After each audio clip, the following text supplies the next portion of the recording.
السلام علیکم سامعین، 21 جمادی الآخرہ کی تاریخ شروع ہو چکی ہے، 23 دسمبر ہے۔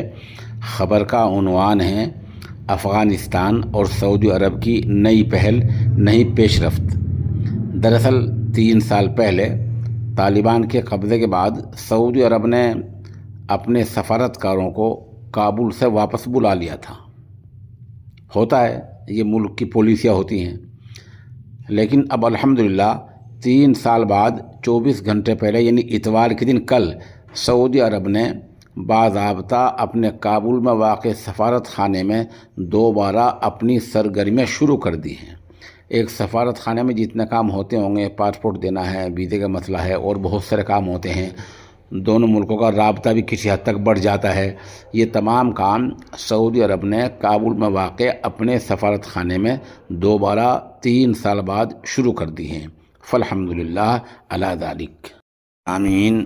یہ معجون ہے طاقت کا خزانہ، یہ لاجواب ہے۔ عمر کے ساتھ ساتھ جو کمزوری پیدا ہو جاتی ہے اس کو دور کر دیتا ہے۔